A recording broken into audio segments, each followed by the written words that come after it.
introducing your red corner. Let's give it up for Mitchell Asare.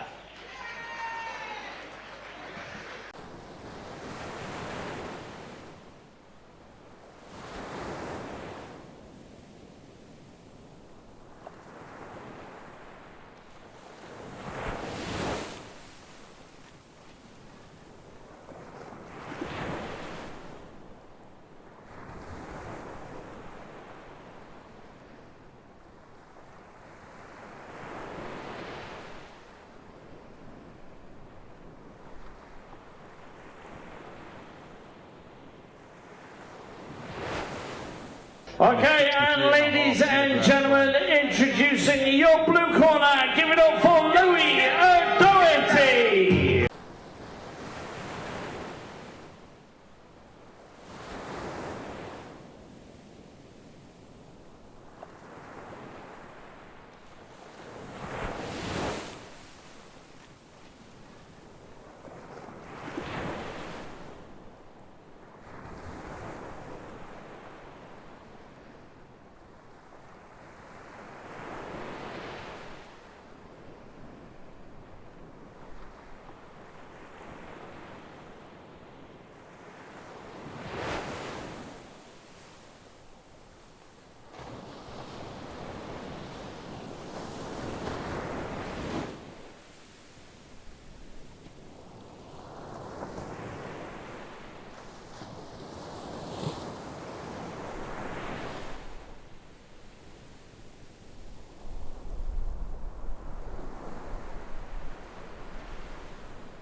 Okay, ladies and gentlemen, this is bout number 13, which is the male national amateur final at under 63.5 kilos.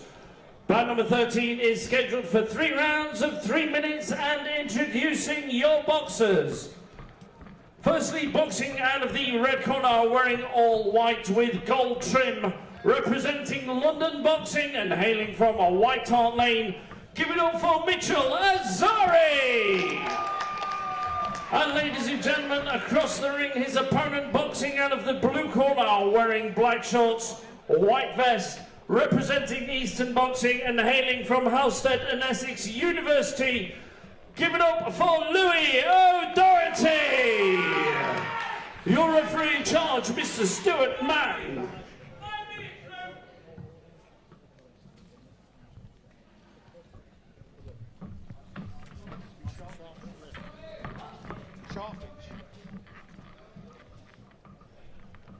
Round 1.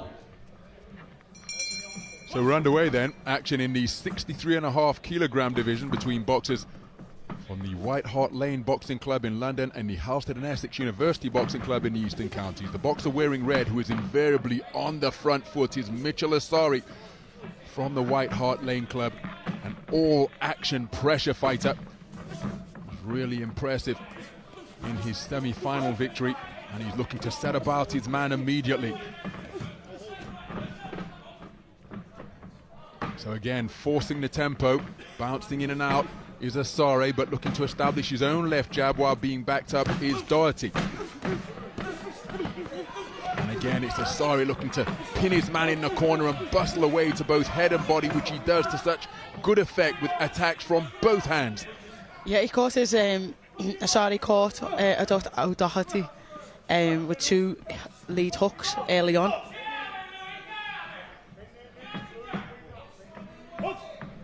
So approaching a minute gone in this opening round, and Louie Doherty establishing that left hand there, just catching Asare, but Asare, the aggressor once again, but was picked off on the way out by a right hand over the top. But Asare keeping the attack going. And he's just got to be careful he doesn't go from corner to corner here, Doherty, and perhaps sensing telepathically what we were suggesting from ringside, because he did get himself away from the confined position. But where has he ended up? On the corner, on the other side of the ring. He's trying to fight his way out of that confined position, and he's doing so effectively, but Asare not giving him any respite and not letting him escape from the confined position he finds himself in. Yeah, Good right hook during that exchange from Asare. It was good backhand hook, which is what he was catching him with earlier on. As a boxer, you want to box at your own pace. You want to go at your own speed. You don't want to fight at somebody else's pace. There's nothing more tiring than someone making you punch when you don't want to, and you're inviting that pressure if you just move from one corner to the next, because you know a fighter's always just going to come. So you have to stand, you have to make him respect your power, and you have to hit him with good hard shots. Well, when we mentioned the fact that O'Doherty was in danger of going from corner to corner, he was over in the blue corner, then he got drove back to the red corner. Here he finds himself in the neutral corner as Asare looking to keep him pinned in those confined positions and work away to both head and body. Now, make no mistake, O'Doherty is boxing his way back, but the man giving the impression of being the aggressor, and it's not just naked aggression but effective aggression as the boxers exchange jabs. Here's Asare, and he drives him back to another corner on the other side of the ring. O'Doherty cleverly spins his way out of there back to the space of centre ring, but Asare applying incessant pressure throughout the first of these three-minute rounds. Yeah, he did get caught with a hook by O'Doherty here in the white corner, but he's just, like I say, inviting it, and he's not leaving himself space to be able to move back, and you can just see Asare is happy to just stand there and unload and keep throwing shots. The first round in the book, and Mitchell Asare applied pressure from opening bell to the bell to conclude it. Terrific display. Now, O'Doherty did land some eye-catching punches of his own, but in the court, when you look at the round in its entirety, which is how you score a round, I don't think there's any doubt that the man in the red corner took the opening 3 minutes. Yeah, and you just look in the corner at the body language and the way that they're breathing. Asare is taking deep, slow breaths, controlled, and O'Doherty he was gasping for breaths at the end of that round, and that goes back to what I was talking about someone making you punch when you don't want to, and boxing out of your rhythm, which just makes you tired. Second round.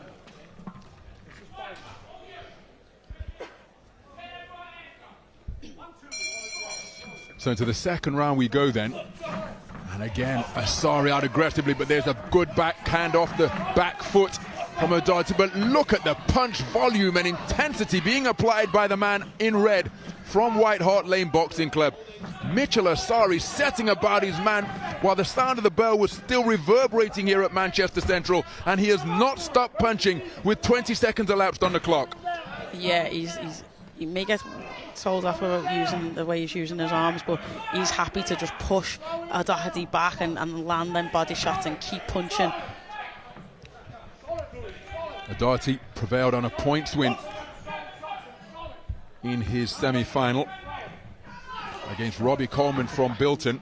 Good right hand landed from Mitchell Asare and keeps the attack going once again. O'Doherty found his chin up in the air as he was driven back into the turnbuckle. Now he's trying to dig away with hooks from both left and right flanks, but they're being blocked by the gloves and forearms of Asare, who's turning a nice right uppercut inside. Infighting at the extreme from both boxers, and O'Doherty has done a good job getting himself out of the corner.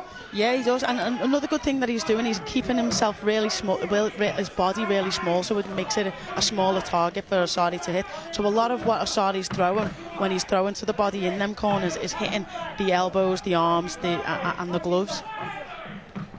Asare also prevailed on a 4-0 split in his semi-final over Tom Frame from Jersey Leonis.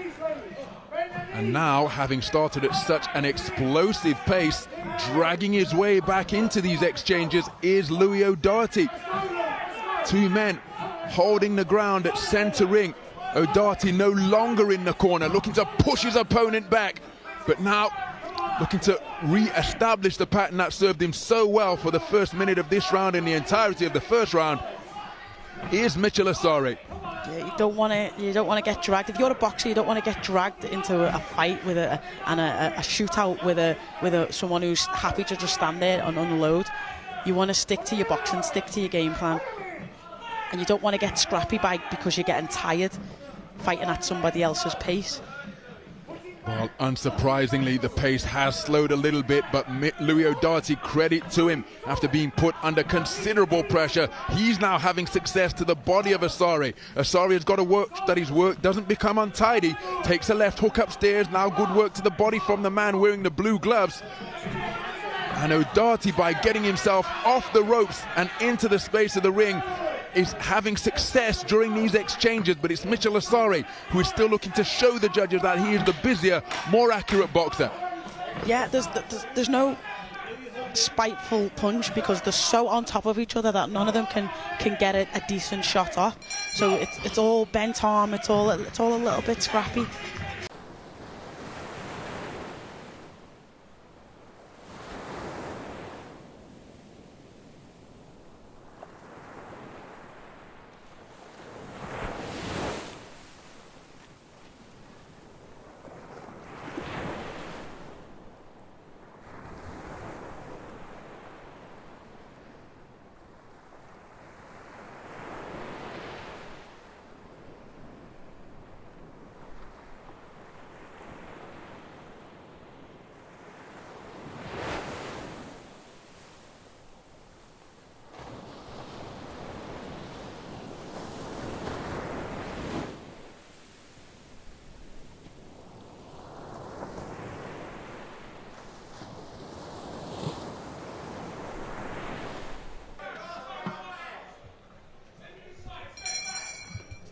So into the third and final round we go then, and on the sound of the bell, Asare sprints out of the corner once again, but look at O'Doherty, he's learning and trying to use the space of the ring, but Asare looking to ensure that he is just indomitable. He keeps on pouring forwards, but O'Doherty keeping his wits about him, bobbing and weaving on the ropes, swaying out of the way of that attempted right hand from Asare.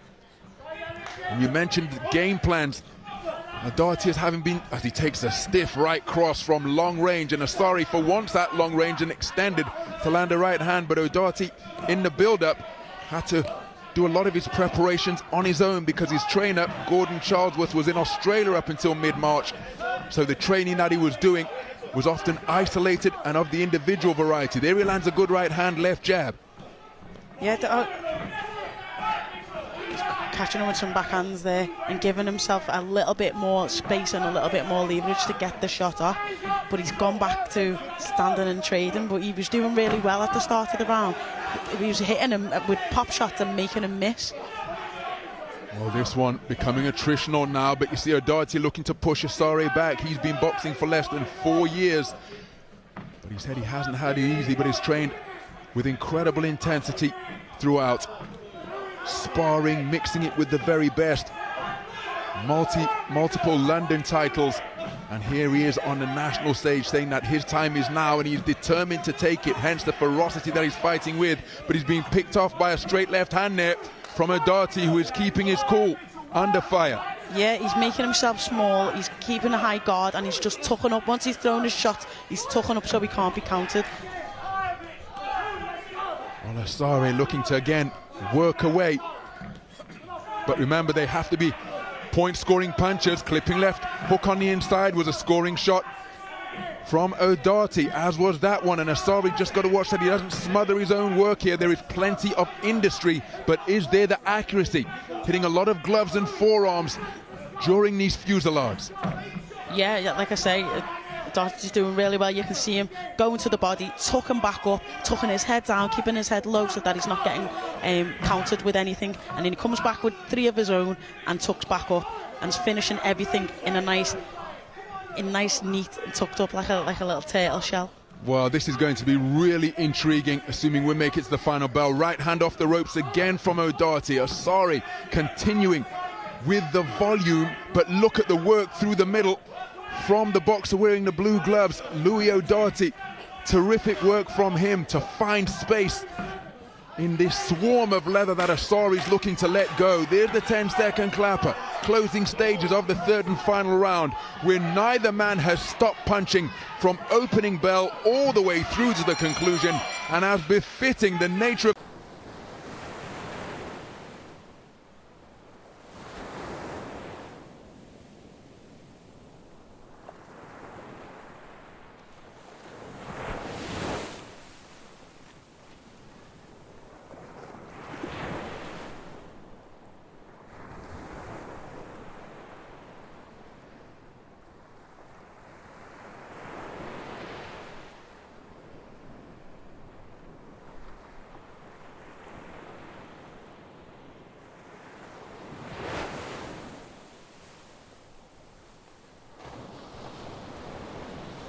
Going to see it could well be split. It's incredibly close.